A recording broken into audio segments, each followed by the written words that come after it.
Hello and welcome to our post NRF interviews. So let me introduce Paul Winsor, who is head of retail and industry at Snowflake. So, Paul, welcome to the podcast. For those who don't know, why don't you tell us a little bit about yourself and then a little bit about the company that you work for, Snowflake, and what they do? Yeah, thank you, Alex, and thanks for having me today. Yes, so a bit of background about myself. My career in retail can be split perfectly down the middle. I spent the first 19 years of my career at Sainsbury's, where I think in those 19 years, I got an incredible understanding of the retail business. And it was a great 19 years in the company. But my last job I had at Sainsbury's, my last role was all about the data component and how data is shared and collaborated on with large CPG companies. And that led me into my next 19 years of my career, which is it's been in the data and analytics space. So I spent 19 years pretty much working for companies that are helping retailers solve their data challenges, whether that was with data warehousing in the kind of first generation of when data warehousing became something that retailers invested in. I spent a number of years in the whole BI space, and then recently in the AI space around automated machine learning. And 2 years ago, I got the opportunity to join Snowflake, which is the leading data platform that was born in the cloud. And Snowflake's mission today is to mobilize the world's data. So this opportunity to give access to retailers for the data they need with the data consumers that need to consume that data in a way that makes it easy and approachable in the way that they tackle their data challenges. So been with Snowflake for just over 2 years. I lead our industry go-to-market for Snowflake in EMEA. We have a number of retail customers today that are publicly I can talk about that's using Snowflake. One of them happens to be, if I can point to it correctly, Alex, Under Armour, which obviously I've got my Under Armour and Snowflake talk on today. To talk about how they use Snowflake from their supply chain perspective. And then my old company that I work for, Sainsbury's, is also a customer of Snowflake, as well as John Lewis and River Island, if we kind of localize this down to kind of the UK market. Sure. So that's about me and a little bit about Snowflake, but love to get onto the conversation of NRF as well.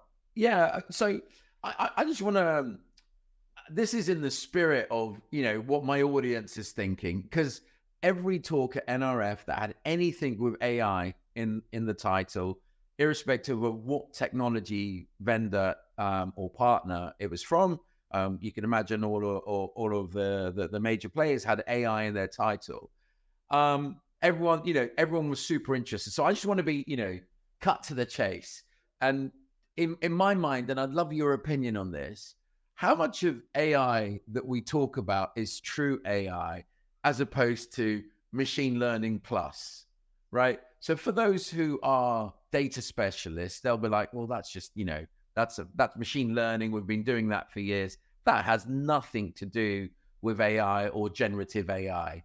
And I'm just thinking from a strategy perspective, before we sort of go deeper down and down, if we just keep it at that high level, what are your thoughts in actual AI outcomes? And if you want, why don't you define what AI means to you, and Snowflake, and then we can sort of distinguish, because that was the biggest frustrating thing for me, that people were just like talking about machine learning as if it was AI and hoping that no one would ask that question of like, well, hang on a minute, that's just machine learning. That's like something that you could put in an Excel spreadsheet and extract data outcomes from. So go ahead, tell me. Well, I mean, it's a great point to kick off with, right? So without a doubt, those 3 days in NRF, the number one hype and the topic and the theme was Gen AI and large language models, without a doubt. But I agree with you. Not many of those people that were in those speaking sessions went much deeper than just, sort of reflecting on the fact that this is something that they'll be looking to try and experiment with. Yes. Yeah. From Snowflake's perspective, and perhaps it sometimes does get missed off here, is that you can't have an AI strategy without a data strategy. Absolutely. Now, sometimes this gets lost. Now, this is something that we're trying to kind of. Can I just interrupt you there? Yeah. Is that because is the reason because there's a separation between the two? Because the people talking about the subject are not from a data, like yourself, from a data background. What's the reason for the disconnect between the two? Well, I think we've now come into a new era of how AI can be used, because generative AI is something that can now be used. Large language models is something that can be used and deployed. But if you think about it, it can't be used without the data. So if you don't have a data strategy, and by a data strategy, we mean for you to be able to truly get the best value out of building a Gen AI model or a large language model, you are going to need to have access to the data that you need to build that model. Now, this has been a challenge for a number of companies for years. This is how Snowflake has grown so fast as a business, is that lots of data sits in multiple silos. So you can't just connect a large language model when data sits in multiple silos. You need to have that data unified. You need to have that data in one place. You need to have it governed.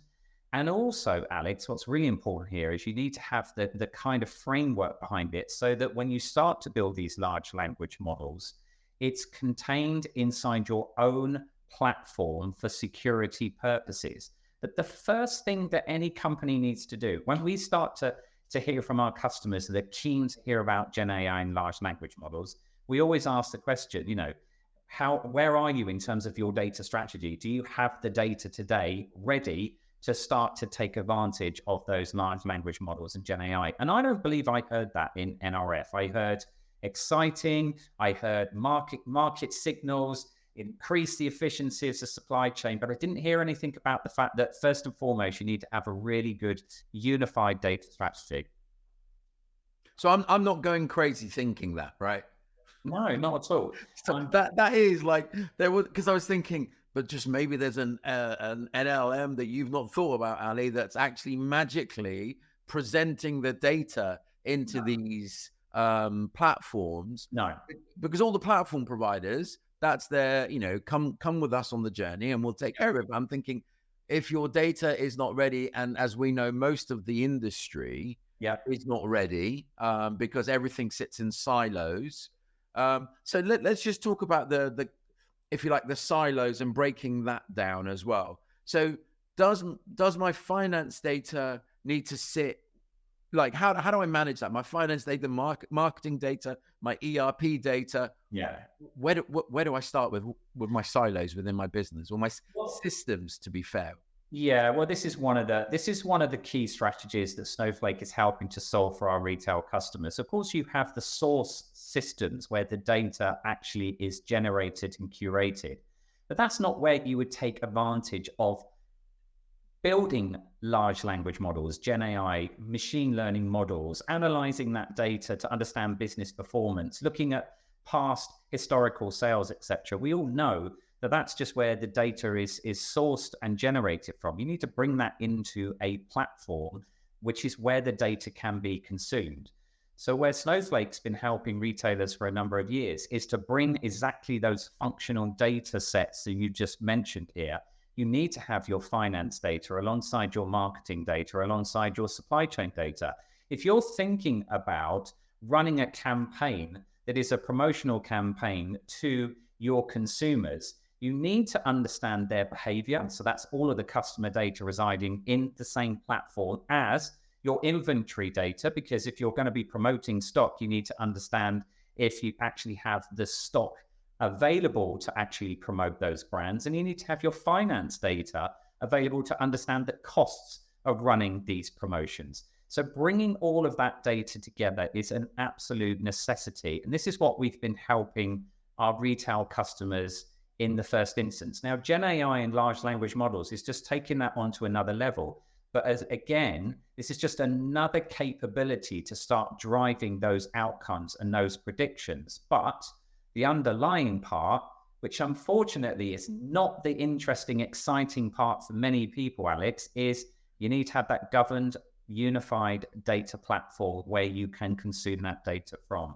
And then I'll go one step further as well, which is something that many retailers are not necessarily truly taking advantage of to a wide degree, is in order to kind of build real good predictions on future behavior or detections of market signals, you need to access third-party data as well. So think about all those third-party data sets, Alex, that some of the biggest data providers in the world are monetizing today. Now, everybody draws their attention straight away to weather data because it's been something that's been talked about in the retail industry for 20 years. But we're also talking about demographic data, economic data, ESG data. We've got all of these types of data sets that could also be enriched alongside your own data to then run those kind of Gen AI and those predictions as well. So you need access to that third-party data. Now, another little tiny plug for Snowflake here, Alex, is Snowflake has the largest marketplace on its platform of third-party data sets. It has over 2,200 third-party data sets sitting on the Snowflake platform. So if you are a Snowflake customer and you're unifying all of your own first-party and all your own data unified together to start to really understand your business, but you feel that there might be a competitive advantage to access third-party data, that data is available to you as well as part of the platform for you to enrich it, bring that together, and now you're really scaling the way that you can do predictions on things like AI. So if we take sort of the data economy in action and drawing from your experience from whichever, whether it's Sainsbury's, Under Armour, or one of the retailers that you mentioned, and understanding that they must have had some data strategies that, they already set and now leveraging your platform. Can you share any sort of, I don't know if any of them were in customer data or the loyalty program area. Yeah. But what I'm curious is what the use case is, and then what the intelligence is that's been drawn out to make actionable business outcome. So have you got any examples for us? Yeah, I do.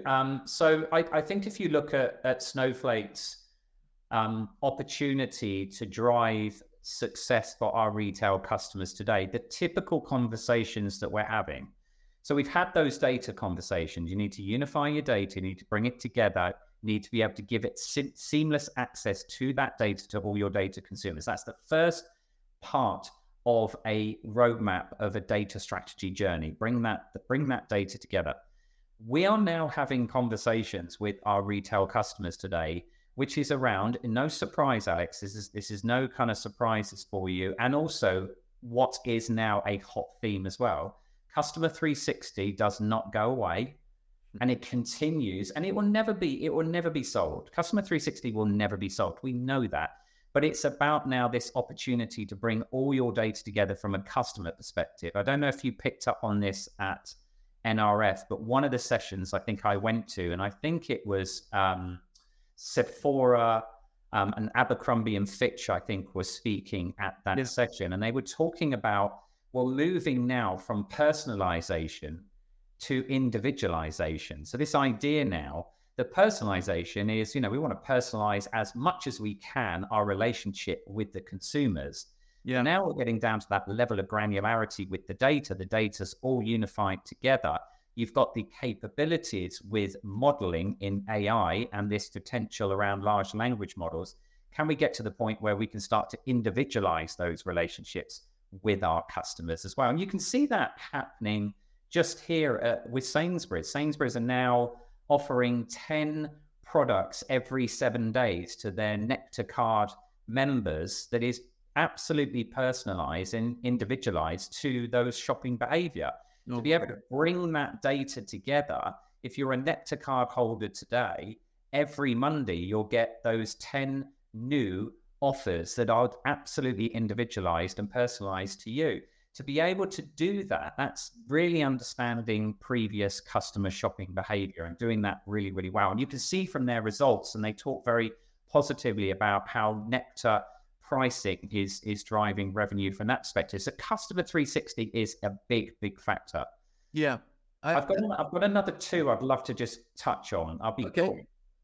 The second one is no surprise again, is that supply chain. So, Under Armour talk publicly about the fact that they use Snowflake for the importance around sharing data, Alex, to make the supply chain more efficient. We know that there are so many situations in a supply chain where that flow of goods can break down. The idea that you can support that with data sharing is really, really important. And where Snowflake does this exceptionally well is we can help to share data between two companies without moving or copying the data. So this is a really good example where in supply chain, you need to share data of sales, of inventory, of demand. And what you don't want to do is turn that into a supply chain of data having to move. Where Snowflake does this exceptionally well is around that sharing of data between two companies. So that supply chain is another key strategy for a lot of our retail customers. And then the final one that I want to sort of touch on is, I don't know if you heard it as well, but retail media. I mean, retail media is where the next... I was just about to ask, that was going to be my final question for you. Because retail media is absolutely, how do I combat the battering I'm getting from inflation by generating new revenue from other means? So yeah, absolutely, fire away on that. Well, look, I captured a ton of notes here from last week. This was US numbers, Alex, but for those listening in today, you've got retail media generating $60 billion of revenue in 2023. That's expected to increase to $100 billion in 2028. So 4 years away from that increase into $100 billion. They're talking again very, very positively at NRF about the next era of we're in the golden generation of retail media. And this is because now we've got this opportunity physically in store to start generating those advertising and those promotions through those digital screens that you can use and place around the store. And then you've got that absolute fantastic instant response to whether or not that advert, that advertising and that product has resulted in the product being purchased. And then the closing that loop to how much was that return on investment for that advertising. So we're seeing a lot of our retail customers now wanting to get really, really solid on their first party customer data, because they can use that to really decide which is the best times to promote which items through their stores. And then the other part of retail media, Alex, which is again where Snowflake really comes in, is we're now seeing this growth of off-site media advertising. And again, the numbers were staggering. So again, at NRF last week, they talked about currently off-site media revenue is about $6.7 billion in 2023. That's taking what you can advertise of goods off-site into advertising and media channels, which is away from your on-site channels. That growth is set to go from 6.7 to 24 billion in the next 3 years. And that's because you can take that data now and you can start to monetize it through off-site channels.